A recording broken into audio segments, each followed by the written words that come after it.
Isang paalaala, ang susunod na kabanata ay naglalaman ng mga salita at pahayag na maaaring magdulot ng takot, pangamba at pagkabahala sa mga nakikinig, lalo na sa mas nakababatang gulang. Huwag magpatuloy kung kinakailangan. Hello campers! Ang susunod na kwento ay mula sa ating archives and we're re-uploading them in our YouTube channel. If this is your first time listening to this episode or team replay ka, lagyan mo naman sa comment section. We'd love to hear from you. Salamat sa pakikinig and enjoy the episode.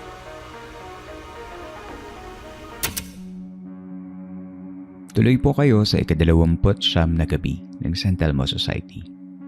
Kumusta po kayong lahat? Sana ay napapakinggan ninyo ang episode na ito sa maayos na kalagayan.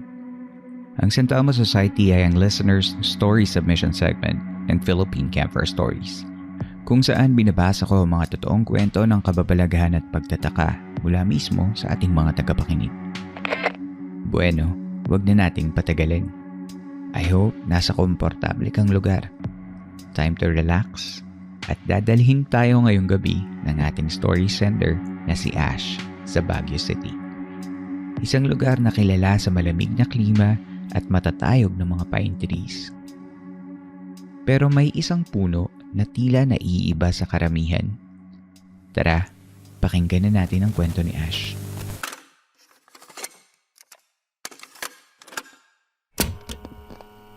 Hello po, Campmaster. Ako po si Ash. At gusto ko lang pong i-share sa inyo ang isang kwento na hindi ko makakalimutan at lagi ko pa rin iniisip hanggang ngayon. Just one interesting fact about me. Hirap po akong makatulog pag hindi ako naka-earphones or earbuds at nakikinig ng horror stories. Hindi ko rin po alam kung bakit. Siguro nasanay na lang.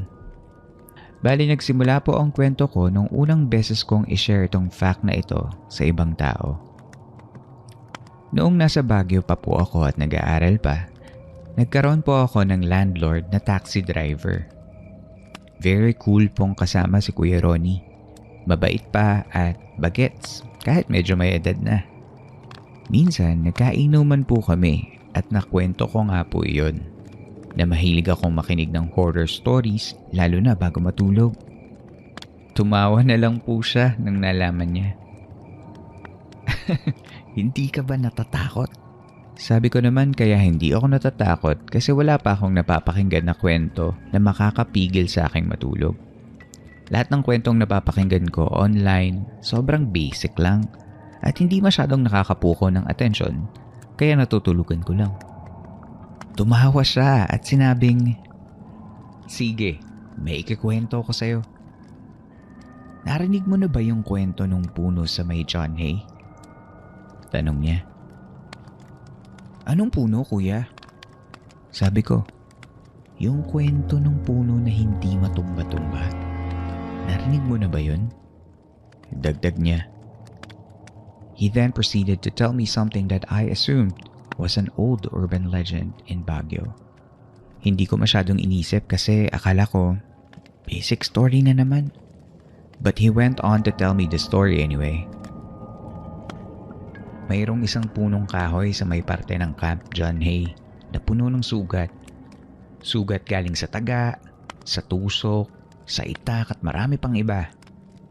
Marami nang nagtangka na putulin ang punong kahoy na ito pero walang nagwawagi. Kada may susubok, hindi matutuloy. Isa, dalawang itak, tapos bigla na lang aalis yung gumagawa. Kahit yung mga mag-chainsaw, namamatayan daw ng makina. Ang sabi-sabi ay meron daw isang babaeng hinukay sa ilalim ng punong ito. Kinahasa at pinatay raw ang babae bago tabunan sa paanan ng mismong puno. Hindi ko siya masyadong pinansin. Sabi ko na nga ba ganito na naman? Rape, slay, tapos magmumulto.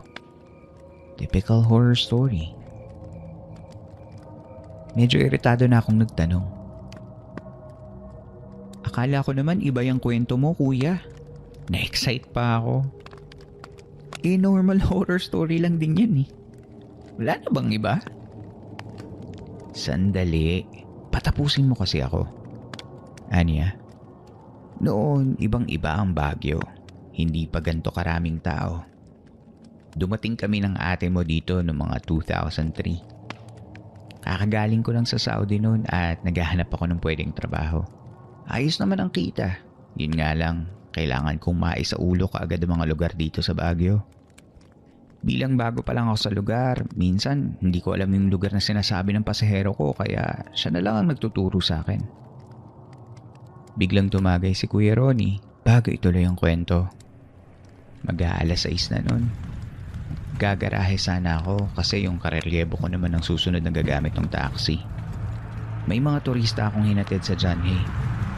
Pabalik na ako sa bahay nung may pumara sa akin. Inisip ko naman, kunin ko na yung pasahero kasi sayang naman pag walang laman yung taxi. Basta malapit, okay lang. Sayang din ang kita, diba? Mukha siyang estudyante. Mahaba ang buhok. Naka-blouse na puti. Nakapalda. At puting medyas na mahaba. Tumatak sa akin yung medyas niya kasi nakita kong nag-iisa lang yung sapatos niya. Hindi ko masyadong pinansin dahil nagmamadali akong gumarahe. Pagkasakay niya, tinanong ko siya kung saan siya pupunta. Diretso lang.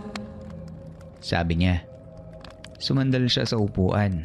Dahil medyo may katangkaran, lagpas ang ulo niya sa upuan kaya nung sumandal siya, para siyang nakatingin sa langit. Iniisip ko naman baka pagod lang at gustong umidlip. Kaya hinayaan ko na lang. Mga 5 minuto na rin akong dumidiretso nang medyo napadpad ako dahil hindi ko nakabisadong lugar sa John Hay. Bago pa ako noon kaya hindi ko pa sa ulo. Deng, pasensya na ha, pero hindi ko na kasi kabisado dito. Sabihin mo lang sa akin kung saan tayo liliko. Hindi pa ako tapos magsalita nang bigla niyang sinabing, Diretso lang yan! hindi nagbago ang pwesto niya nang sinabi niya yon. Tunog pasigaw siyang nagsalita pero hindi ko siya nakitaan ng kahit anong pagkilos noong tiningnan ko siya sa rear view ng mirror ko. Hindi ko pinansin, dumiretso lang ako. Mga 10 minuto na ang nakakalipas pero parang hindi ako nakakalayo sa pinanggagalingan ko. Tumingin ako sa paligid. Medyo madilim na. Nakakapagtaka na sa oras na yon, wala ako ni isang nakasalubong na ibang tao. Salita ako ng salita pero hindi ako pinapansin ng pasahero ko. Tumingin ako sa rear view mirror at nakita kong bahagya siyang humihigpit. Hindi ko alam kung umiiyak siya o tumatawa dahil hindi ko nakikita ang mukha niya. Pataas baba ang balikat at mga braso niya na parang umiiyak at ang pagkilos naman ng dibdib niya ay parang galak na galak siya sa pagtawa. Itinigil ko ang sasakyan at lumingon ako sa likod para makasigurado. Paglingon ko ay nakatingin siya sa akin. Halos 1 dangkal lang ang layo ng mga mukha namin. Lumuluha ang mga mata niya pero napakalaki ng kanyang mga ngiti na parang masusugat ang gilid ng mga labi niya. Nakatingin lang siya sa mga mata ko at hindi siya kumukurap. Parang nanigas ang buo kong katawan. Hindi ako makagalaw. Hindi rin ako makakurap. Kahit sumigaw, hindi ko magawa. Biglang binuka niya ang kanyang bibig. Sa gitna ng bunganga niya ay mayroong makapal na hibla ng buhok. Hinila niya ito. Hinila niya ng hinila at humaba ng humaba ang buhok na lumalabas sa malaking bunganga. Habang hinihila niya ay maririnig mo yung tunog ng nagsusukang tao. Para siyang nagsusuka ng buhok. Tila hindi na uubos ang buhok sa bunganga niya. Nakagalaw rin ako sa wakas at nagawa kong lumabas ng taxi. Patalikod akong naglakad papalayo ng taxi hanggang nabangga ang likod ko sa isang matigas na bagay. Pagtalikod ko ay may isang malaking punong kahoy. Puno ng sugat ang katawan ng punong kahoy. Parang dumudugo. Pinikit ko ang mga mata ko. Pagdilat ko, Nasa loob na ulit ako ng sasakyan. Nakahinto sa tapat ng John Hay. Mag-aalas 6 pa lang. Kabababa lang ng mga turista na pasahero ko. Para akong nahimasmasan sa kwento ni Kuya Ronnie. Hanggang ngayon, sobrang sariwa pa rin ang kwento niya sa utak ko. Hanggang ngayon, hindi pa rin ako makatulog nang hindi nakikinig ng ibang horror stories. Kasi pag hindi ko ginawa yun, yung kwento lang ni Kuya Ronnie ang naaalala ko. At hindi na ako makatulog. Maraming salamat po, Campmaster. Sana magamit niyo ang kwentong ito.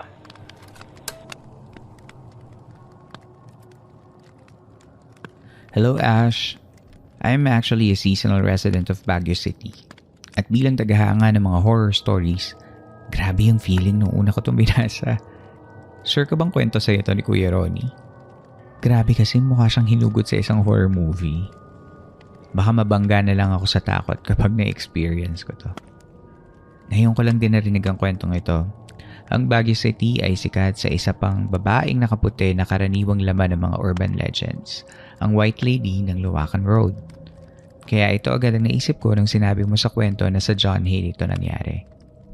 Siya na kaya ang White Lady na nagpapakita sa mga dumadaan sa Luwakan Road?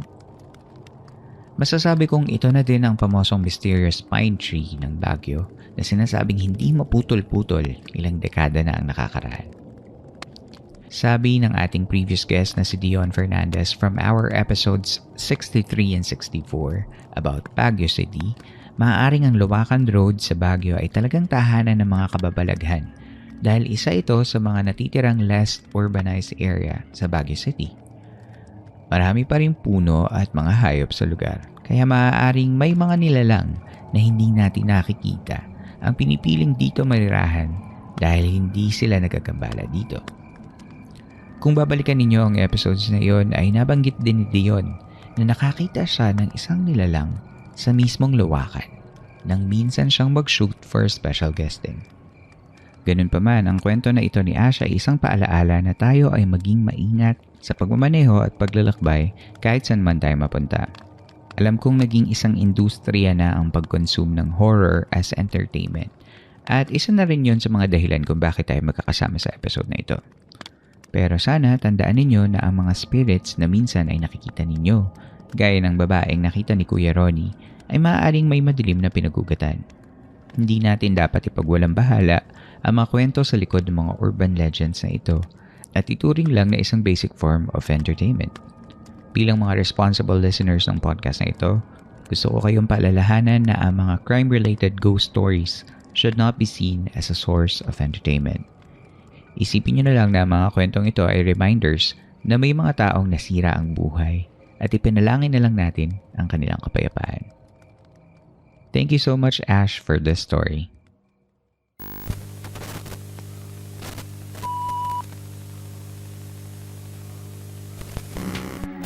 Kapag bago ka sa isang workplace, kadalasan excitement at kaba ang nararamdaman mo dahil lahat ay bago sa'yo. Bagong trabaho, bagong mga katrabaho, at bagong opisina. Pero sa dami ng nararamdaman natin ay minsan nakakalimutan din natin na tayo pala ang bago. Bagong dayo, bagong muka. At ano nga ba ang una natin ginagawa sa mga bago? Di ba nagpapakilala tayo? Yan ang naramdaman ng ating story sender ngayong gabi nang una siyang pumasok sa kanyang bagong trabaho. Pakinggan natin ang kanyang kwento.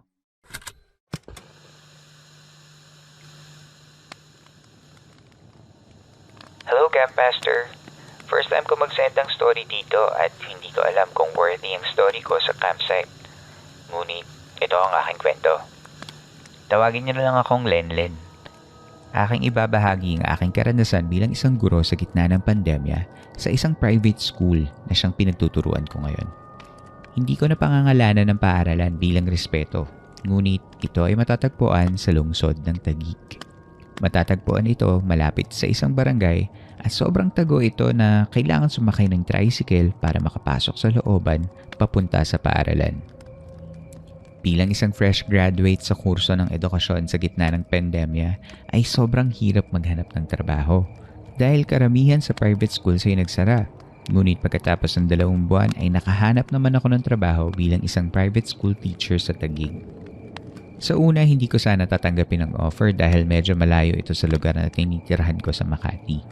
Kaya lang sa kagustuhan ko na makapagturo agad ay tinanggap ko na ang offer. Okay naman ang pagtuturo ko at masaya naman ako.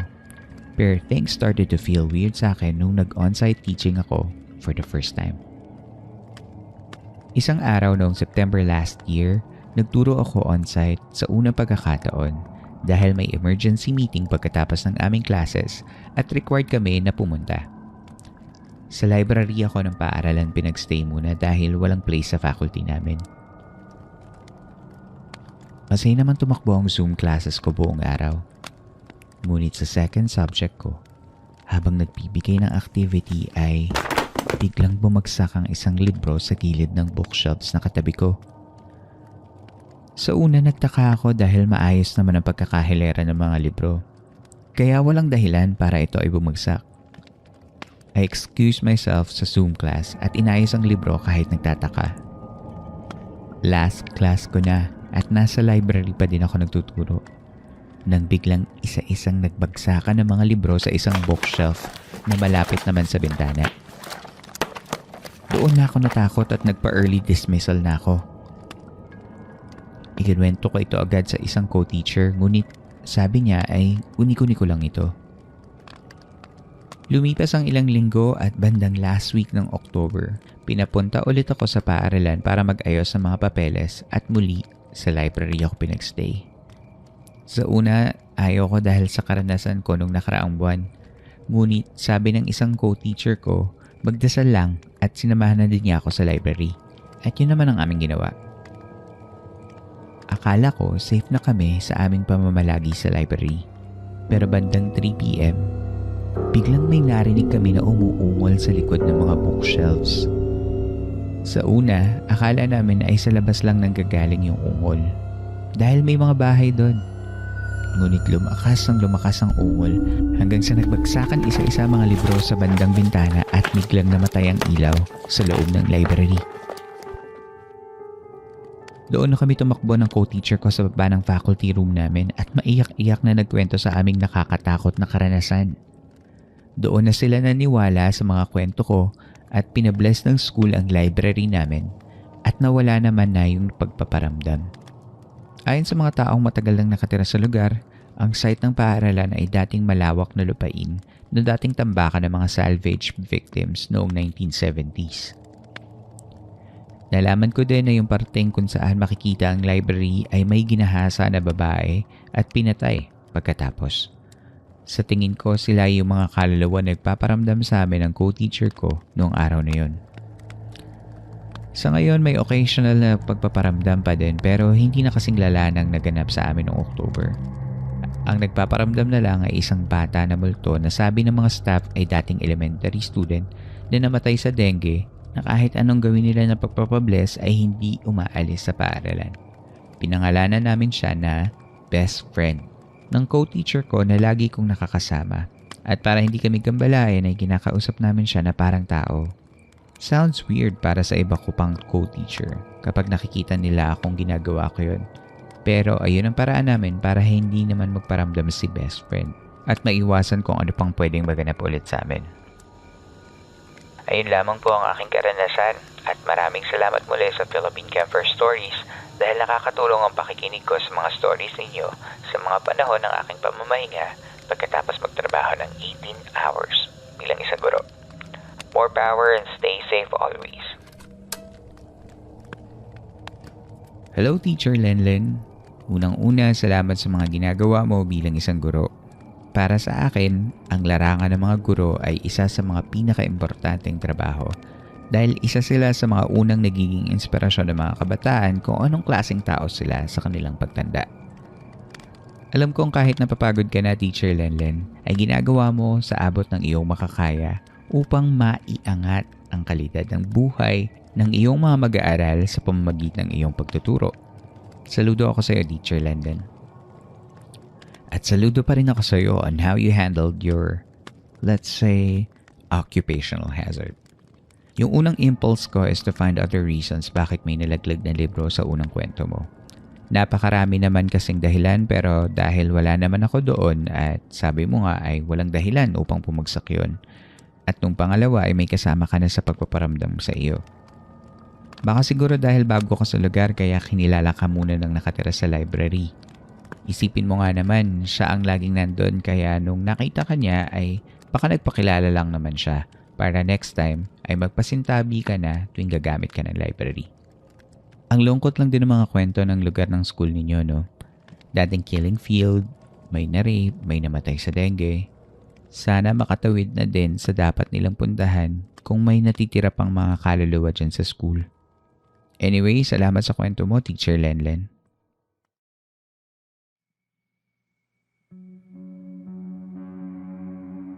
Inyo pong nasubaybayan ng isa na namang kabanata ng Philippine Campfire Stories. Sana ay nakatulong kahit panandalian ang pakikinig ninyo upang maipahingaan yung mga sarili laban sa problema at hamon sa labas ng campsite na ito. Mapapakinggan nyo pa rin ng libre ang mga nakaraang episodes sa lahat ng major podcast platforms. Kung nais ninyo maging bahagi ng podcast na ito, ay maaari kayong mag-share ng inyong mga kwentong kababalaghan o pagtataka at mag-email lamang sa campfirestoriesph@gmail.com. Susubukan nating isama ito sa story submission segment na San Telmo Society. Muli, maraming salamat po sa pakikinig. Hanggang dito na lamang po at hanggang sa susunod nating kwentuhan.